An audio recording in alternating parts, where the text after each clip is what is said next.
नमस्कार, prime news देख रहे हैं आप। मैं हूं आपके साथ दिनकर आनंद। बुलेटिन की शुरुआत करते हैं उत्तराखंड की खबरों के साथ। सीएम पुष्कर सिंह धामी यूएई के लिए रवाना हो गए हैं। सीएम इन्वेस्टर समिट में निवेशकों के साथ बैठक में शामिल होने जा रहे हैं। इस दौरान सीएम दिसंबर में होने वाले इन्वेस्टर समिट के लिए निवेशकों को आमंत्रित करेंगे। बता दें कि बीजेपी प्रदेश अध्यक्ष महेंद्र भट्ट ने इसे लेकर बताया कि प्रदेश सरकार उत्तराखंड के विकास को लेकर लगातार काम कर रही है। इसी के मद्देनजर सीएम पुष्कर सिंह धामी यूएई के लिए रवाना हो चुके हैं। तो देहरादून से एक खबर आपको बता रहे हैं, जहां मुख्यमंत्री पुष्कर सिंह धामी एक बार फिर से विदेश दौरे पर निकले हैं। यूएई का दौरा उनका प्रस्तावित था, जिस पर आज वो निकल चुके हैं। आपको बता दें कि दिसंबर महीने में उत्तराखंड में ग्लोबल इन्वेस्टर समिट होना है, जिसे लेकर लगातार धामी सरकार और उत्तराखंड में तैयारियां तेज हैं। आपको बता दें कि लगातार निवेशकों को रुझाने की कोशिश की जा रही है बीजेपी की तरफ से, मुख्यमंत्री पुष्कर सिंह धामी की तरफ से। साथ ही आपको बता दें कि लंदन दौरे के आने के बाद विपक्ष की तरफ से सवाल भी खड़े किए गए थे। हालांकि सीएम पुष्कर सिंह धामी ने उसका जवाब देते हुए कहा था कि जब प्रदेश में निवेश हो रहा है तो विपक्ष को दिक्कत क्यों है।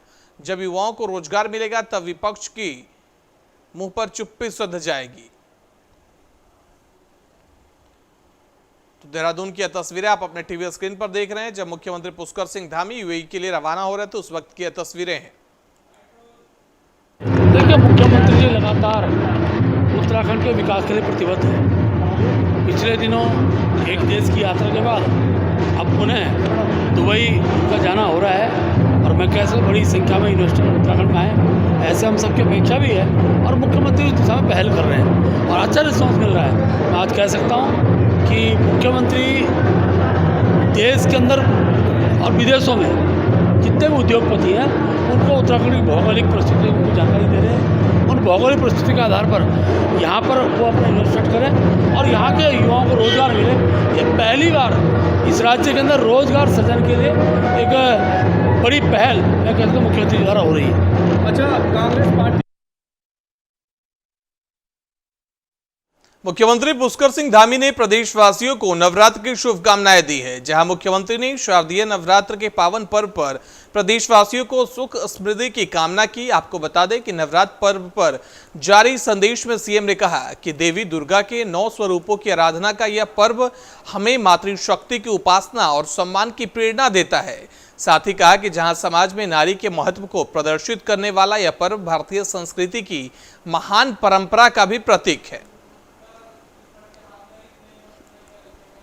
तो देश में नवरात्रि की धूम देखने को मिल रही है। आपको बता दें कि नवरात्रि की आज से शुरुआत हो गई, जिसके बाद सीएम पुष्कर सिंह धामी ने देहरादून वासियों को इसकी शुभकामनाएं दी। उन्होंने सुख और समृद्धि की कामना की है। साथ ही आपको बता दें कि मुख्यमंत्री पुष्कर सिंह धामी ने नवरात्र की सभी को शुभकामनाएं देते हुए कहा कि प्रदेश के उज्जवल भविष्य की कामना करता हूँ। यहाँ के लोग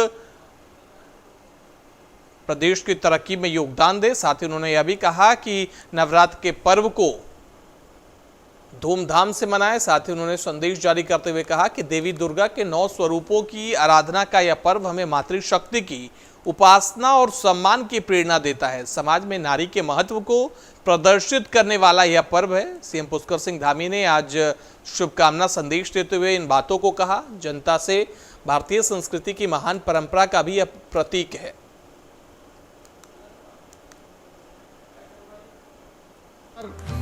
या देवी सर्वभूतेषु शक्ति रूपेण संस्थिता नमस्तस्यै नमस्तस्यै नमस्तस्यै नमो नमः। शक्ति स्वरूपा माँ दुर्गा की उपासना को समर्पित पर्व शारदीय नवरात्र के शुभारंभ पर आप सभी को हार्दिक शुभकामनाएं। यह पावन पर्व आपके जीवन में सुख समृद्धि और प्रसन्नता लेकर आए। आपकी सभी मनोकामनाएं पूर्ण हो, ऐसी भगवती माँ दुर्गा से मेरी प्रार्थना है। नवरात्र का यह पावन पर्व समाज में मातृशक्ति की गरिमा और उनके महत्व को स्थापित करता है। हमारी सरकार प्रदेश में माताओं और बहनों के समग्र कल्याण के लिए सदैव तत्पर रहती है। इस दिशा में महिलाओं की शिक्षा, स्वास्थ्य, रोजगार से जुड़ी बहुत सी योजनाएं लागू की गई हैं। आप सभी के आशीर्वाद से उत्तराखंड राज्य में हम निरंतर अपनी माताओं बहनों के लिए समर्पित होकर कार्य कर रहे हैं, ताकि उन्हें सामर्थ्यवान बनाया जा सके। एक बार पुनः आप सभी को शारदीय नवरात्र के शुभारंभ की हार्दिक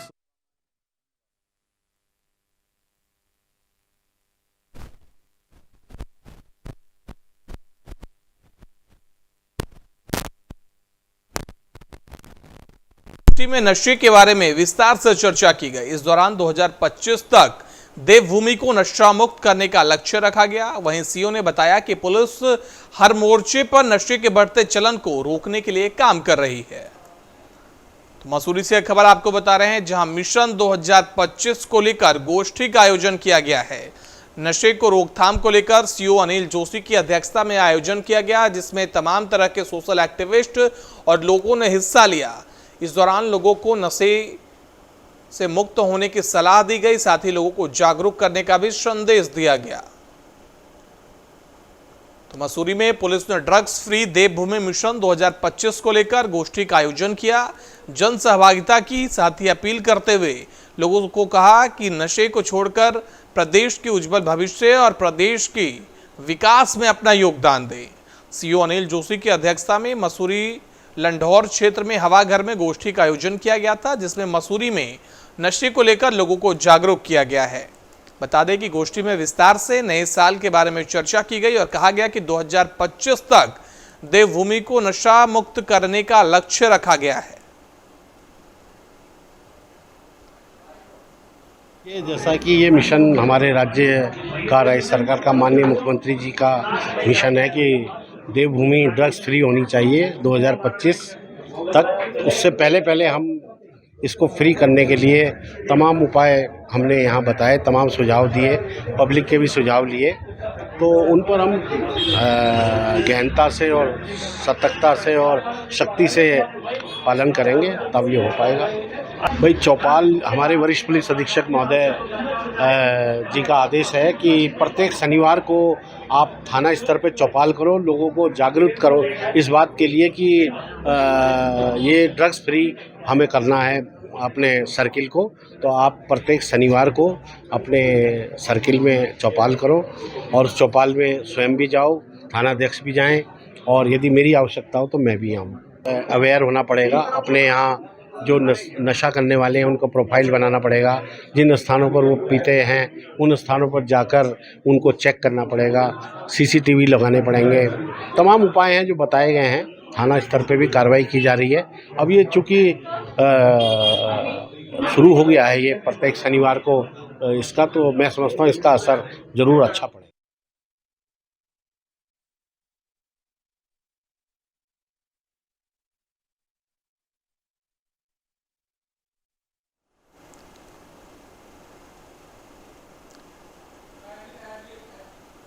तो मसूरी की एक खबर आपको बता रहे थे, जहां सीओ अनिल जोशी की अध्यक्षता में गोष्ठी का आयोजन किया गया। इस गोष्ठी में नशे को लेकर लोगों को जागरूक किया गया, साथ ही मिशन 2025 का जिक्र किया गया, जिसमें देवभूमि से नशा मुक्ति को लक्ष्य रखा गया है। आपको बता दें कि देवभूमि में लगातार पुलिस मिशन 2025 नशा मुक्त देवभूमि बनाने में जोर शोर से जुटी हुई है।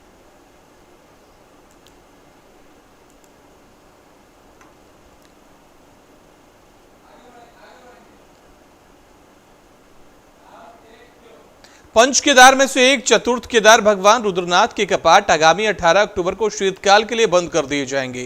धाम के कपाट बंद होने को लेकर मंदिर पुजारी ने बताया कि 18 अक्टूबर को कार्तिक संक्रांति के अवसर पर ब्रह्म मुहूर्त में मंदिर के कपाट श्रद्धालुओं के लिए बंद कर दिए जाएंगे। शीतकाल में रुद्रनाथ की पूजा गोपीनाथ मंदिर में की जाएगी। साथ ही बता दें कि 18 अक्टूबर को रुद्रनाथ के कपाट बंद कर दिए जाएंगे।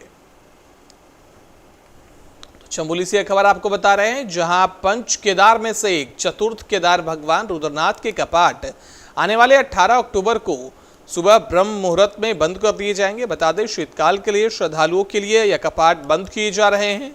मंदिर के पुजारी जनार्दन प्रसाद तिवारी ने बताया कि 18 अक्टूबर को कार्तिक संक्रांति के अवसर पर ब्रह्म मुहूर्त में मंदिर के कपाट श्रद्धालुओं के लिए बंद कर दिए जाएंगे। शीतकाल में रुद्रनाथ की पूजा अर्चना गोपीनाथ मंदिर में की जाएगी। साथ ही आपको बता दें कि इस साल रिकॉर्ड संख्या में 1 लाख से अधिक देश विदेश से पहुंचे श्रद्धालुओं ने भगवान रुद्रनाथ के दर्शन कर आशीर्वाद ग्रहण किया है।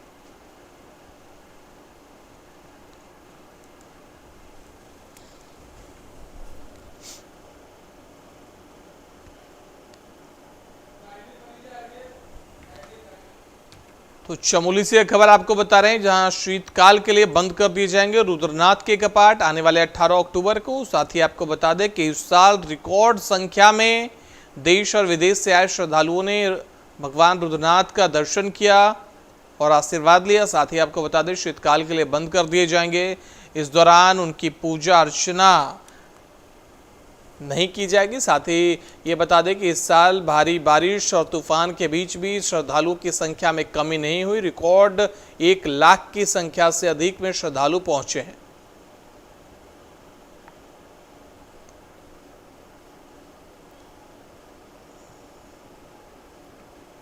तो चमोली की तस्वीरें आप अपने टीवी स्क्रीन पर देख रहे हैं, जहां शीतकाल के लिए रुद्रनाथ के कपाट बंद किए जाएंगे 18 अक्टूबर से।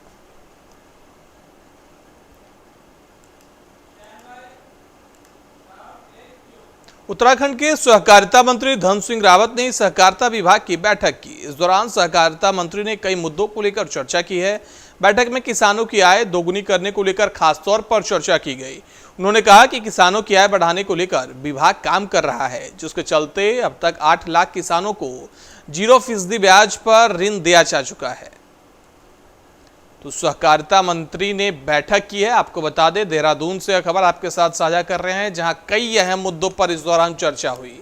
इसमें मुख्यतः किसानों को लेकर चर्चा की गई। इस दौरान एक आंकड़ा भी निकल कर आया। उन्होंने कहा कि 0% ब्याज पर किसानों को ऋण दिया गया था।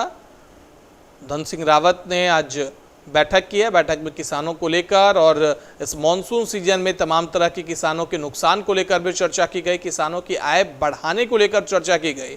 इस दौरान सहकारिता मंत्री ने एक आंकड़ा जनता के सामने पेश किया, जिसमें उन्होंने बताया कि किसानों को 0% ब्याज पर इस बार लोन दिया गया था।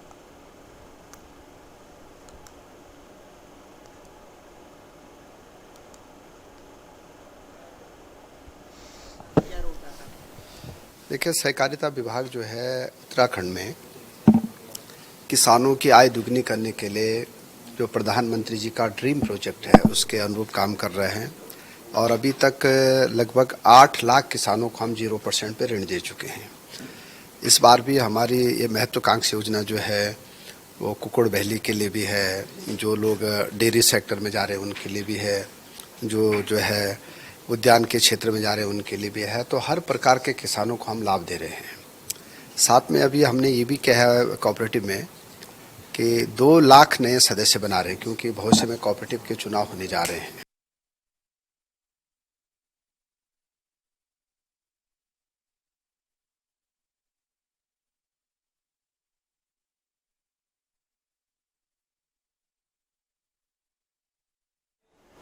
उत्तराखंड कांग्रेस के आईटी और सोशल मीडिया विभाग ने 2024 के लोकसभा चुनाव को लेकर कमर कस ली है। मामले में प्रदेश कांग्रेस अध्यक्ष विकास नेगी ने कहा कि आगामी 2024 के लोकसभा चुनाव में पार्टी कई वर्चुअल रैलियां करने जा रही है, जिसके जरिए हम बीजेपी की केंद्र और प्रदेश सरकार की विफलताओं को जनता तक लेकर आने का काम करेंगे।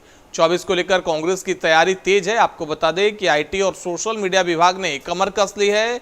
आईटी और सोशल मीडिया विभाग के अध्यक्ष ने कहा है कि जनता के बीच बीजेपी की केंद्र की सरकार हो या उत्तराखंड की धामी सरकार हो, उनकी विफलताओं को जनता के बीच पहुंचाएंगे और अपनी खामियां, अपनी खूबियां और क्या हम करेंगे उसको जनता के बीच एक मैसेज के जरिए पेश करने की कोशिश करेंगे। साथ ही उन्होंने यह भी कहा कि इस बार वर्चुअली रैलियां भी की जाएंगी। चुनाव प्रचार इस बार ऑनलाइन तरीके से कांग्रेस करने की कोशिश में जुटी है। लगातार 2024 के लोकसभा चुनाव के मद्देनजर लगातार बीजेपी और कांग्रेस दोनों तैयारियों में जुटी है। इसी मद्देनजर कांग्रेस के आईटी सोशल मीडिया विभाग ने कमर कस ली है। चुनाव में इस बार वर्चुअल तरीके से रैली करने की कोशिश है कांग्रेस की। विकास नेगी प्रदेश अध्यक्ष हैं उत्तराखंड कांग्रेस आईटी विभाग के, उन्होंने यह बयान दिया है। आपको बता दें कि आईटी और सोशल मीडिया विभाग को लेकर काफी एक्टिव है कांग्रेस, लगातार इस पर काम किया जा रहा है। इस बार के चुनाव में वर्चुअल रैलियां कांग्रेस की तरफ से आयोजित की जाएंगी, जिसमें अलग अलग जगहों पे बड़े बड़े स्क्रीन लगाए जाएंगे।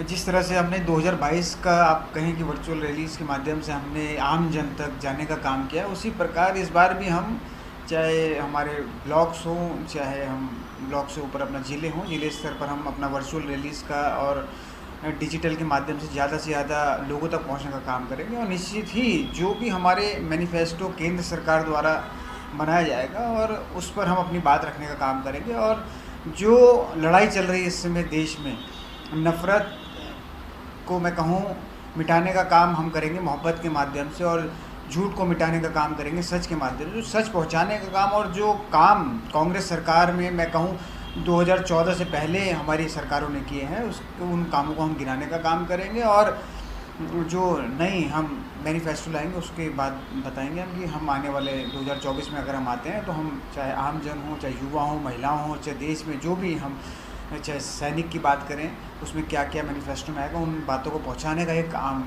जन तक काम करेंगे।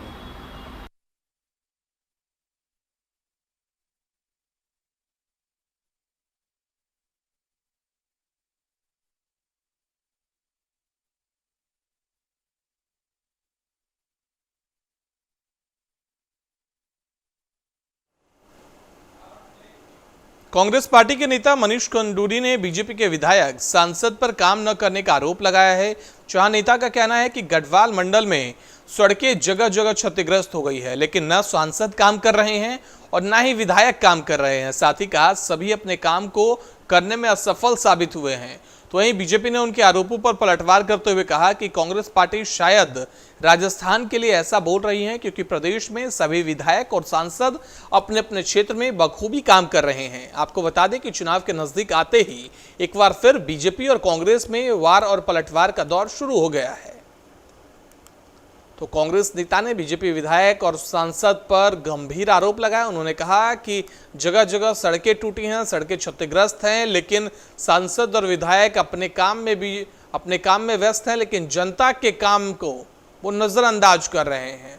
इस पर बीजेपी का पलटवार आया है। बीजेपी ने कहा कि शायद ऐसा मनीष खंडूरी कांग्रेस नेता का जो बयान है वो राजस्थान के लिए ऐसा है, क्योंकि देवभूमि में लगातार बीजेपी के सांसद हो या विधायक हो, लगातार काम करने में जुटे हुए हैं, जनता के सेवा में जुटे हुए हैं, ऐसा बीजेपी की तरफ से प्रतिक्रिया आई है। तो एक बार 2024 चुनाव से पहले वार पलटवार का दौर देहरादून में शुरू हो चुका है। लगातार कांग्रेस की तरफ से आरोप लगाए जा रहे हैं, हर मुद्दे पर घेरने की कोशिश की जा रही है, तो वहीं बीजेपी की तरफ से उसकी जवाबी हमले किए जा रहे हैं।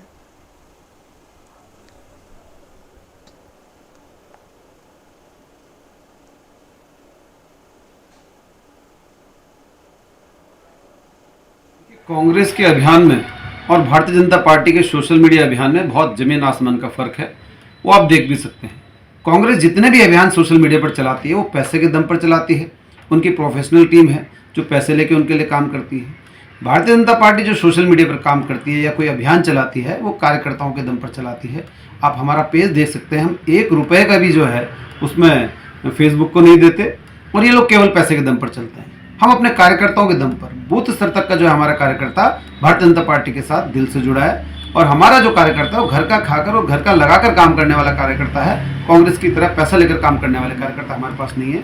अभी शंखनाद अभियान था, पूरे प्रदेश में जो है 19 जिलों में उसकी बैठकें हुई, कार्यशालाएं हुई हैं और प्रत्येक जिला मुख्यालय पर जाकर मैंने स्वयं कार्यकर्ताओं के साथ बैठक की, कार्यशालाएं की और मंडल स्तर तक जो है हमने टीम का गठन कर दिया है। आने वाले चुनाव में आपको उस टीम की जो है ताकत नजर आएगी।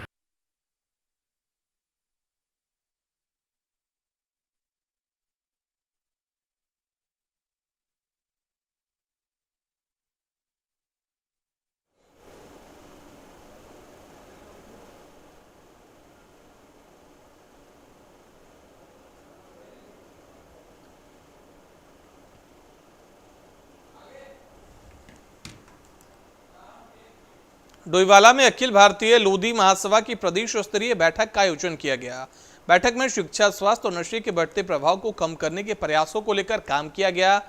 इस दौरान लोधी महासभा उपाध्यक्ष ने बताया कि देश में लोधी समाज की भागीदारी 13% है। उसके बाद भी हम राजनीति और समाज सेवा में पीछे हैं। अखिल भारतीय लोधी महासभा का आयोजन समाज सेवा संबंधित कार्यों को लेकर इस दौरान चर्चा की गई। इस दौरान अखिल भारतीय लोधी महासभा के उपाध्यक्ष ने कहा कि देश में हमारी जनसंख्या 13% के करीब है, लेकिन अभी भी हम समाज की मुख्य धारा से दूर हैं। राजनीति में हमारी कोई वर्चस्व नहीं है, समाज में अपना योगदान नहीं दे पा रहे हैं। इसको लेकर इस दौरान चर्चा की गई। इलाके में समाज सेवी गतिविधियों को बढ़ावा देने को लेकर भी इसमें चर्चा किया गया।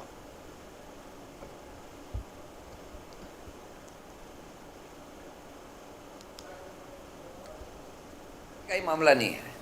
एक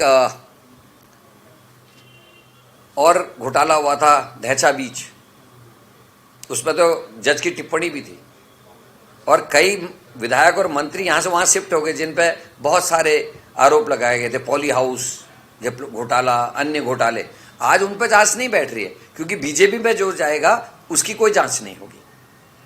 जो बीजेपी छोड़ देगा उसकी जांच बैठ जाएगी। ये तो सत्य है। और वो वॉशिंग मशीन उन्हीं के पास है। जिनको दागी बताते हैं उनको अपने यहाँ वॉशिंग मशीन में नहला धुला के ठीक कर लेते हैं। आज तक उस जांच का क्या हुआ बीजेपी को बताना चाहिए। इतना बड़ा कोरोना का मामला हुआ और कोरोना की जांच के नाम पर जो हरिद्वार में घोटाला हुआ, जिसमें घोटालेबाज के लगा इनके मंत्री, इनके विधायकों के संग लगातार संपर्क और फोटोग्राफ्स और दुनिया भर की चीजें सामने आई, क्या हुआ उस जांच का? कहाँ है वो दंपति और जिनके संग उनके संबंध थे, क्या हुआ उनका? हाकम सिंह के रिजॉर्ट को तोड़ दिया गया, लेकिन ये तीसरी नहीं होती। उस रिजॉर्ट में कौन कौन रह रहे थे, किन किन के संग हाकम सिंह के संबंध थे, किन्होंने उसके रिजॉर्ट में फोटोग्राफी वीडियोग्राफी करी, उनके खिलाफ जांच और कार्रवाई क्यों नहीं हुई?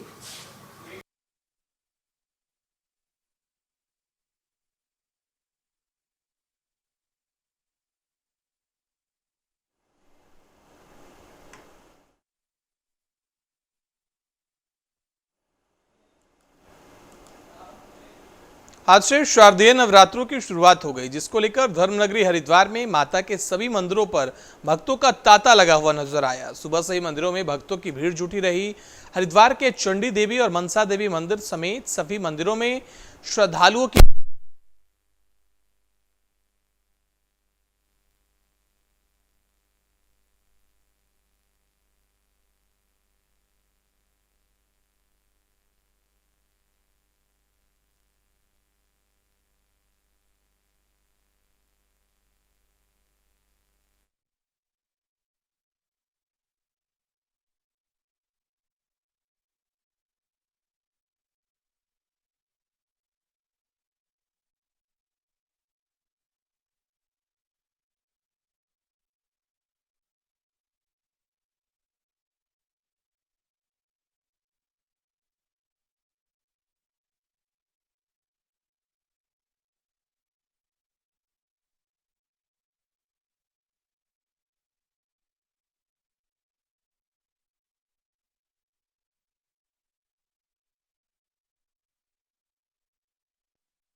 दिनेशपुर में केला काटने की प्रक्रिया के साथ दुर्गा पूजा की शुरुआत हो गई।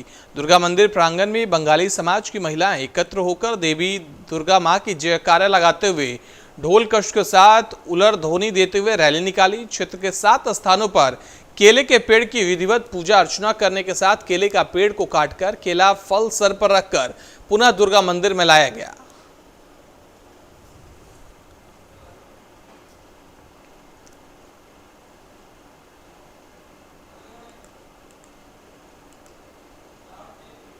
आईआईटी रुड़की में युवा महोत्सव थीम शो 2023 का आज दूसरा दिन है, जहां स्टूडेंट्स अलग अलग प्रतियोगिताओं में भाग ले रहे हैं। स्टूडेंट्स का कहना है कि पढ़ाई के साथ साथ इस तरह की एक्टिविटी भी होना बहुत जरूरी है, ताकि स्टूडेंट्स के अंदर जो प्रतिभा है उसे निखारने का मौका मिलता है। साथ ही इन 3 दिनों में बहुत कुछ सीखने को मिला। सभी प्रतियोगिताओं के साथ सांस्कृतिक कार्यक्रमों का भी हम लुत्फ उठाते हैं, ऐसा छात्रों का कहना है।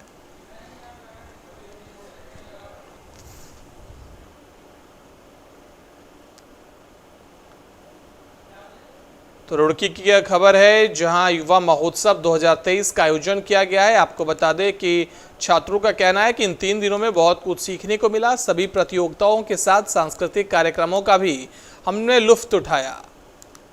तो IIT रुड़की में युवा महोत्सव थीम शो का आज दूसरा दिन था।